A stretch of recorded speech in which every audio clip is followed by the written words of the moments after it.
जय हिंद दोस्तों, स्वागत है आप सभी का विलोपन विधि की इस वीडियो में। आज हम लोग विलोपन विधि को बहुत ही गहराई और सरलता से समझने वाले हैं। तो चलिए वीडियो को स्टार्ट किया जाए। देखिए, विलोपन विधि के 3 हमने क्वेश्चन लिया है। इन क्वेश्चन के साथ सभी डाउट आपके खत्म होने वाले हैं। ठीक है, तो चलिए स्टार्ट करते हैं। तो देखिए, विलोपन विधि क्या है?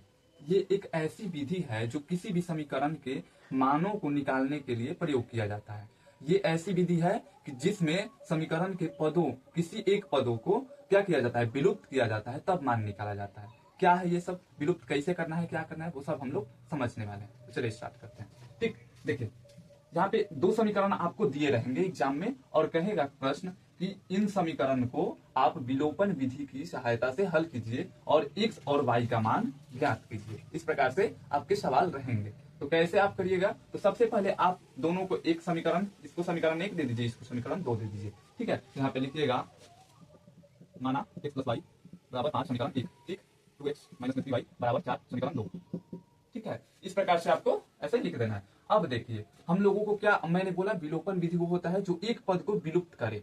मतलब कि एक पद, इसमें से एक पद, मान लीजिए ये है, ये हम इसको एक पद मान रहे हैं। ठीक है, और इसमें से एक पद, तो देखिए सेम जो पद वाले हैं, इसमें x पद वाला ये है x, इसमें x पद वाला 2x है। तो इन दोनों को हम कैसे विलुप्त कर सकते हैं? अब देखिए, इसको और इसको हम विलुप्त करेंगे, फिर भी ये x और y रह जाएगा, 2 पद रह जा रहे हैं। तो हमको कोई एक जाति का पद रखना है, या तो दोनों में y रखेंगे या फिर दोनों में x रखेंगे। मेरे कहने का तात्पर्य यह है। ठीक है, तो कैसे रखना है, यहाँ पे ध्यान दीजिए।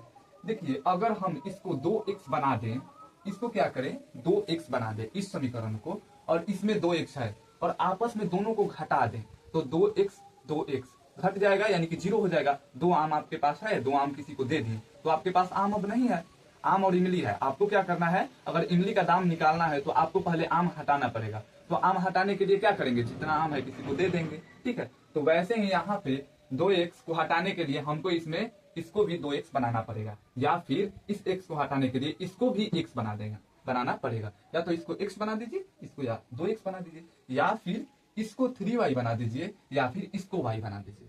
मेरे कहने का तात्पर्य आप समझ पा रहे होंगे कि हम लोगों को करना क्या है, कोई भी एक पद को क्या करना है, सेम कर देना है दोनों समीकरण में। ठीक है, चलिए तो कैसे करेंगे, तो हम लिखेंगे कि समीकरण 1 में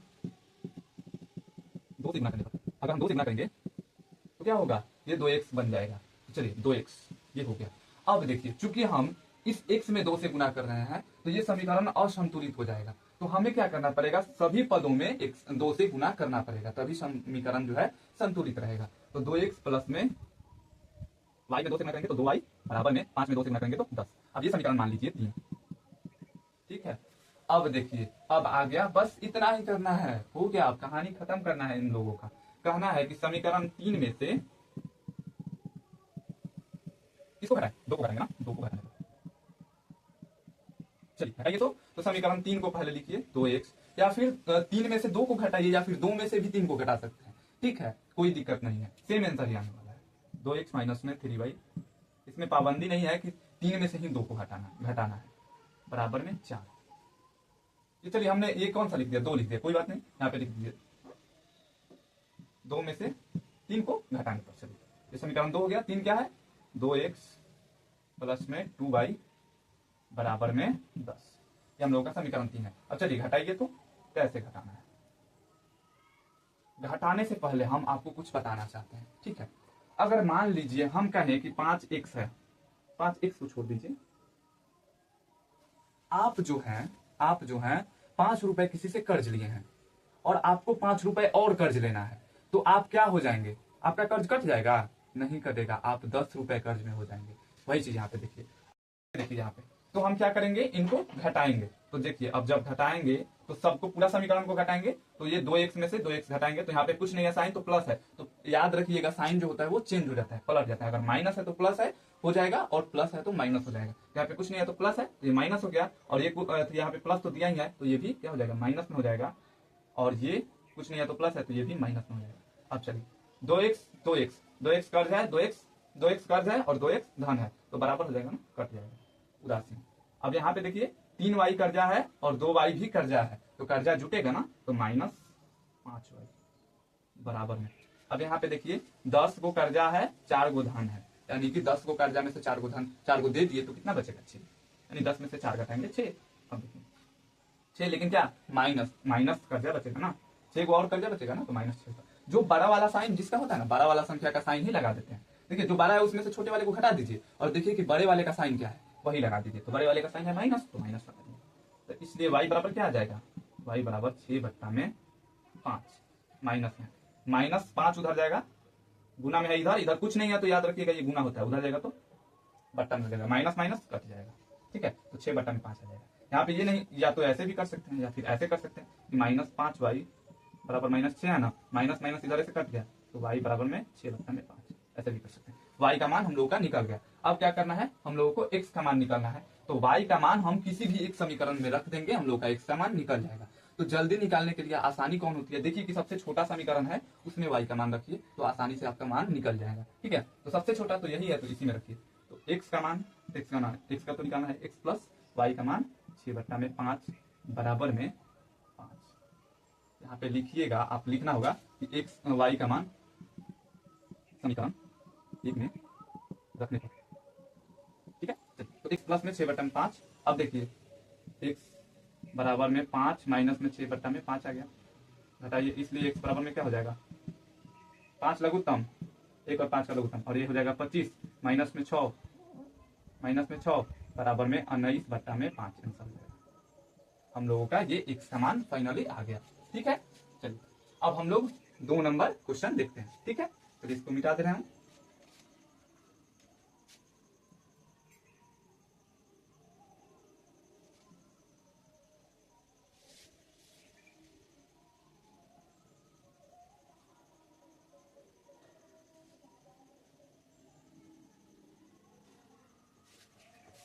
दो नंबर हम लोगों का क्वेश्चन ये है, हर एक टाइप का देख रहे हैं ताकि कोई दिक्कत ना हो। ठीक है, 2 नंबर क्वेश्चन कहता है कि x/2 प्लस 2y/3 बराबर -1 है और इतना बराबर इतना है। तो पहले किसी एक को समीकरण 1 मान लीजिए, किसी एक को समीकरण 2 मान लीजिए। चलिए, और में 3 है, ये समीकरण 1 मान लिया और ये समीकरण 2 मान लिया। अब देखिए हम लोग को क्या करना है, कोई भी एक पद बराबर करना है, याद है ना आपको, या तो इन दोनों को बराबर कर दीजिए दोनों में, या फिर इन दोनों को दोनों में बराबर कर दीजिए, उसी पे ध्यान देना है। तो यहाँ पे देखिए अगर हम इसमें 2 से भाग कर दें तो x/2 हो जाएगा, बराबर हो जाएगा तो कट जाएगा, या फिर इसमें 2 से गुना कर दें तो ये x हो जाएगा और ये कट जाएगा। तो हम 2 से गुना ही कर देते हैं, गुना करने में आसानी होगी। तो लिखेंगे समीकरण 1 में 2 से गुना करने पर। ठीक है, चलिए 2 से गुना करें तो 2 गुना में x/2 प्लस में सभी में करेंगे ना, सभी पदों में, तभी ना समीकरण संतुलित रहेगा। 2 गुना में 2y/3 बराबर में 2 गुना में -1, क्या आ जाएगा 2 कट गया ना, x प्लस में 2 दूना 4y। देखिए यहाँ पे कुछ नहीं होता है तो गुना होता है, तो 2 दूना 4, 4 गुना में y, ये आपस में ऐसे रहेगा 4y/3 बराबर में 2। चूंकि ये माइनस में है और ये प्लस में है। और एक चीज देख लीजिए, हम यहाँ पे बता दे रहे हैं कि प्लस और माइनस का गुना होता है तो क्या होता है, माइनस होता है, और माइनस और प्लस का गुना होता है तो भी माइनस होता है, माइनस और प्लस का गुना होता है तो भी माइनस होता है, माइनस और माइनस का गुना होता है तो प्लस होता है। ये बात आप याद रखिएगा, और प्लस का गुना होता है तो प्लस ही होता है। ये बात आप जानते होंगे, नहीं जानते होंगे तो याद रखिएगा। ठीक है, चलिए अब देखिए बराबर में -2x, प्लस है माइनस है, गुना करेंगे तो माइनस आएगा। ठीक है, चलिए अब देखिए इसको समीकरण क्या मान लेंगे 3, समीकरण 3 हो गया। अब कहेंगे कि समीकरण क्या करें, अब चूंकि हम लोग तो बराबर ला दिए, इस समीकरण को इसके बराबर ला दिए, एक पद को, तो हम क्या करेंगे, या तो जोड़ दें, घटाएंगे, यहाँ पे जोड़ेंगे तो क्या 2x हो जाएगा, कटेगा ही नहीं, तो यहाँ पे क्या करेंगे, घटाएंगे। तो समीकरण अगर देखिए ये माइनस में रहता तो क्या करते, जोड़ते, जोड़ने पे ये कट जाता। तो देखेंगे कि माइनस जोड़ना है कि घटाना है, किस प्रकार से कट जाए, हम लोग को तो ये वो पद विलुप्त करना है। ठीक है, उससे मतलब होना चाहिए। तो समीकरण 2 में से 3 को घटाने पर, या 3 में से 2 को भी घटा सकते हैं। ठीक है, x माइनस में y/3 बराबर में 3, ये x प्लस में 4y/3 बराबर में -2। ठीक है, ये हम लोग का समीकरण है। अब देखिए चूंकि घटाइए, यहाँ पे घटाएंगे तो मैंने क्या बोला था, साइन बदल जाता है, प्लस माइनस हो जाता है, माइनस प्लस हो जाता है। ये क्या आप कुछ नहीं है तो ये माइनस हो गया, ये प्लस है तो ये भी माइनस हो गया, ये माइनस है तो प्लस हो जाएगा। ठीक है, अब चलिए ये चूंकि कट गया, एक x प्लस में है और एक माइनस में है, 1 रुपया कर्जा है और 1 रुपया धन भी है, तो दोनों कट जाएगा आपस में, यानी कि हमारे पास कुछ नहीं है। किसी से 1 रुपया लिए हैं, किसी को 1 रुपया दे दिए, यानी कि हम कर्ज नहीं है और ना ही धन में है। ठीक, अब देखिए चूंकि यहाँ पे -y/3 है और यहाँ पे भी -y/3 है, तो ये क्या होगा, कर्ज है। तो मैंने क्या बताया था, कर्ज जुटता है। किसी से 2 रुपए लिए, फिर किसी और से 4 रुपए ले लिए, तो कर्ज जुट गया, 4 2 6 रुपए हो गया ना कर्ज। ठीक है, तो ऐसे ही जोड़िए। तो ये -y/3 माइनस में 4y/3 बराबर में 3 2 5, यहाँ पे प्लस हो गया ना, तो 3 2 5। अब देखिए दोनों कर्ज में है ना, तो जुटेगा आपस में। तो ये 1y/3 है, यहाँ पे 4y/3 है, तो कई y/3 हो जाएगा, यहाँ पे माइनस में 5y/3 कर्जा में। ठीक है, नहीं होगा तो आप एलसीएम लीजिएगा, तो 3 3 का एलसीएम 3 और फिर -y -4y, तब -4y या -y 5y -5y, वही चीज आएगा। ठीक है, आसानी से समझ, बराबर में यहाँ पे 5। अब देखिए डायरेक्ट हम 5 5 काट सकते हैं, नहीं समझ में आ रहा है तो देखिए हम और प्रोसेस कर दे रहे हैं। 5y -5y बराबर में ये 3 इधर उधर जाएगा तो गुना हो जाएगा, तो 5 3 15 हो गया। ठीक है, और यहाँ पे y बराबर इसलिए हो जाएगा, इसलिए y बराबर 15/5। माइनस को उधर भी भेज दीजिए, माइनस को उधर भेज दीजिए, ये 5 3 15, माइनस में 3 आंसर आ जाएगा। y बराबर में -3, y बराबर -3 आ गया। अब y का मान किसी एक में रख लीजिए, जो सबसे छोटा लगे उसी में रखिए। सबसे छोटा हम लोगों का ये 2 लग रहा है, तो इसी में रखिए। तो y का मान समीकरण 2 में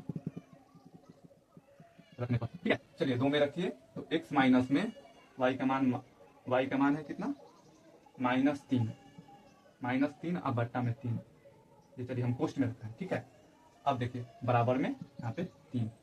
ठीक है, ये हमने पोस्ट में क्यों रखा, ताकि ये माइनस माइनस का फर्क समझ में आए। ये अंदर है और एक बाहर है, तो यहाँ पे कुछ नहीं होता है तो क्या होता है, इंटू होता है, यानी गुना होता है। तो x और माइनस माइनस में गुना होगा तो क्या होगा, प्लस, और यहाँ पे 3 3 कट जाएगा आपस में, तो 1 मरतबे 3 एकम 3, 1 मरतबे कट गया, तो यहाँ पे प्लस में 1 बराबर में 3। तो y बराबर x बराबर में क्या आ गया, 3 में से 1 गया 2, तो y बराबर में -3 और x बराबर में 2 आ गया। ठीक है, देखिए कितना आसानी से समझ गए हम लोग। अब तीसरा नंबर क्वेश्चन देखते हैं। ठीक है, इसको मिटा दे रहे हैं। देखिए 3 नंबर ये क्वेश्चन है, यहाँ पे अल्फाबेट चेंज हुआ है, तो कोई घबराने की जरूरत नहीं है। देखिए कोई भी अल्फाबेट हो सकता है, कोई भी, मतलब ए से लेकर जेड तक कोई भी जो अल्फाबेट है वो चर ही है। ठीक है, तो वो समीकरण में हम लोग ले सकते हैं, इसमें कोई दिक्कत नहीं है। ठीक है, आपको ऐसे भी क्वेश्चन देखने को मिलेंगे, या फिर यहाँ पे एम के जगह पे ए भी हो सकता है, एम के जगह पे पी भी हो सकता है, क्यू भी हो सकता है, आर भी हो सकता है, और यहाँ पे भी एन के जगह पे कुछ भी हो सकता है। ठीक है, या फिर हम आपस में बदल भी सकते हैं, इसको एन बना देंगे, इसको एम बना देंगे, और यहाँ पे भी फिर दोनों में बदलना पड़ेगा। ठीक है, चलिए तो देखिए इसमें भी लिखेंगे, माना कि ये बराबर समीकरण 1 यहाँ पे लिख देंगे ये समीकरण 1 और ये 2। अब देखिए यहाँ पे या तो इसको 8 बना दीजिए, या फिर इसको 3 बना दीजिए, इसको 3 बना दीजिए। बनेगा क्या, नहीं, क्योंकि 3 के पढ़ा में ना 8 आता है, ना 8 के पढ़ा में 3 आता है। हम कुछ से गुना भाग करेंगे, काटेंगे तो नहीं बनेगा। लेकिन अगर एक चीज करे, इसमें 3 से भाग दे दे और इसमें 8 से भाग दे दे, तो कट जाएगा 8 से 8 और ये 3 से 3, तो एम जरूर बन जाएगा। ठीक है, ऐसा कर सकते हैं हम लोग, ये एक हो सकता है। या फिर अगर इसको बनाना है तो इसको भी हम लोग क्या करेंगे, इसमें 5 से भाग देंगे, इसमें 2 से। लेकिन जब आप भाग देंगे ना तो थोड़ा लेंदी प्रोसेस हो जाएगा, थोड़ा टाइम लगेगा। तो आप गुना करने की ही कोशिश करिएगा, गुना में आपको हमेशा सरलता ही मिलेगी। ठीक है, तो एक चीज यहाँ पे ध्यान दीजिएगा, अगर आपको न समझ में आए ना कि क्या किससे गुना करें, तो आप याद रखिएगा जो ना चर में जो चर पद है, देखिए ये एम है, यहाँ पे इसमें एम है ना, ये एन है दोनों में। तो इसमें देखिए दोनों में कि गुना किससे किया गया है, इसमें 8 से गुना किया गया है फर्स्ट वाले समीकरण में, और सेकंड वाले में 3 से। तो या तो आप 8 और 3 का लघुत्तम निकाल दीजिए, या फिर 5 और 2 का लघुत्तम निकालिए, 5 और 2 का लघुत्तम निकालिए। ठीक है, तो हम सबसे छोटा कौन लग रहा है, ये वाला, तो इसका लघुत्तम निकालेंगे। तो 5 और 2 का लघुत्तम क्या होता है, 5 और 2 का, ये तो 5 दूना 10 ही हो जाता है, 10 होता है लघुत्तम। लघुत्तम हम क्यों निकालने के लिए कह रहे हैं, ताकि हम समझ सके कि दोनों को हम 10 बना दे, समझे, मतलब कि दोनों को 10 बनाना है। तो जो लघुत्तम आता है वही बनाइए, क्योंकि सबसे छोटा फैक्टर यही होता है और सबसे आसान यही होगा। तो 5 और 2 का एलसीएम 10, तो यानी कि हम लोगों को इसको भी 10 बनाना है और इसको भी 10 बनाना है। ठीक है, तो हम लोग आसानी से बना लेंगे। तो सब कहेंगे समीकरण 1 एवं 2 में क्रमशः लिखने का मतलब है कि क्रमशः, देखिए इसमें किससे गुना करना है, 2 से गुना करेंगे तो ये 10 बन जाएगा, इसमें 5 से गुना, क्रमशः 2 और 5 से, इसीलिए हम क्रमशः लिखना है ताकि समझ जाए कि 2 1 के लिए है, 5 2 के लिए है। ठीक है, चलिए क्रमशः 2 और 5 से गुना करें, क्या करेंगे, चलिए इसमें 2 से गुना करिए, इसमें 5 से गुना करिए। तो ये 2 से गुना करेंगे तो सब में 2 से गुना करना पड़ेगा ना, तो 8 दूना 16 और एम है तो एम, इसमें 5 दूना 10, एन है तो एन बराबर 9 दूना 18, सब में गुना करना पड़ेगा ना। फिर इसमें देखिए 5 से गुना करेंगे तो 5 से 15 एम, प्लस में ये 5 दूना 10 n बराबर में 5 चौका 20। ठीक है, करने पर अब एक चीज और, तथा नहीं बाद में लिखिएगा, थोड़ा ज्यादा ही शॉर्टकट हो जाएगा, शॉर्टकट नहीं अपनाना। अब इसको समीकरण 3 मान लीजिए और इसको समीकरण 4 मान लीजिए।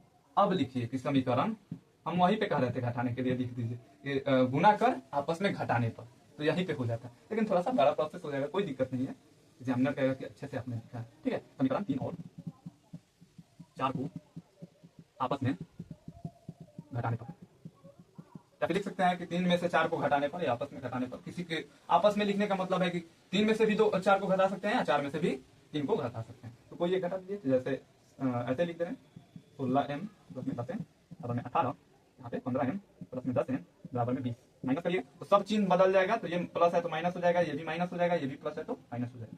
चलिए ये क्या हो गया, 16m में से 15m गया तो कितना बचा, 1 m बचेगा।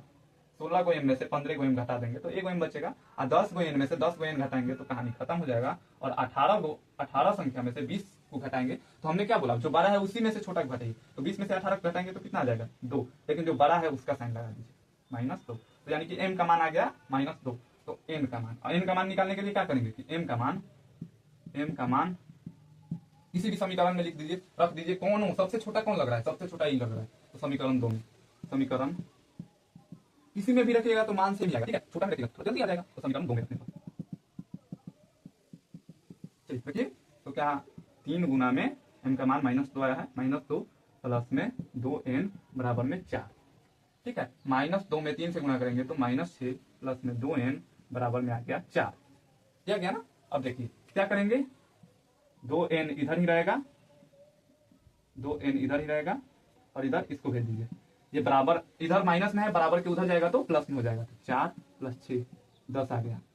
ठीक है, इसलिए n बराबर ये 10 है ना, तो 10 बट्टा में 2, 2 × 5 = 10, 5 आ गया हम लोग। n का मान क्या आ गया 5, और m का आ गया मान -2। यहाँ पे एक चीज और भी कर सकते थे, तीनों में से 2 कॉमन ले लेते और डायरेक्ट काट भी सकते थे। 2 कॉमन लेते तो यहाँ पे 2 गुना में ये -3 हो जाता, प्लस में ऐसे -3 प्लस में n बराबर में 4, 2 दूना 4 हो जाता ऐसे, और फिर -3 को उधर भेजते तो 2 और 3 5, तो n बराबर 5 आ जाता। ऐसे भी कर सकते थे, कोई दिक्कत नहीं। कैलकुलेशन का कोई एक तरीका नहीं है, बहुत सारे तरीके हैं। तो ये था विलोपन विधि, देखिए कितना आसानी से आप लोग समझ गए। ये एकदम स्टेप वाइज स्टेप करिएगा, बहुत ही आसान है। ऐसा लिखने का रीजन ये है कि आपको एग्जामिनर देखेगा तो कहेगा कि हाँ ये समझा कर लिख रहा है, उसको लगेगा कि ये हमें पढ़ा रहा है, तो वो अच्छे नंबर देगा। मतलब अच्छे नंबर कहने का मतलब है कि जितना नंबर का है उतना ही देगा, उससे अधिक नहीं देगा, लेकिन फुल मार्क्स देगा आपको। ठीक है, राइटिंग थोड़ा सा आपका गड़बड़ भी होगा मेरी तरह, तो कोई दिक्कत नहीं है, आपको फुल मार्क्स मिलने वाला है। ठीक है, तो आशा करते हैं कि आपको बहुत अच्छे से समझ में आ गया होगा। अगला किस टॉपिक पे वीडियो बनाए, आप जब भी देखिए कमेंट कर दीजिए। आप जब देखें, 1 साल 2 साल बाद 5 साल बाद भी देखें, तो आप उस समय कमेंट करिएगा कि अगला कौन सा टॉपिक होना चाहिए, या फिर आप चैनल पे विजिट करके देख सकते हैं कौन सा टॉपिक का वीडियो है या नहीं है। ठीक है, तो चलिए मिलते हैं नेक्स्ट वीडियो में, तब तक के लिए आपका धन्यवाद।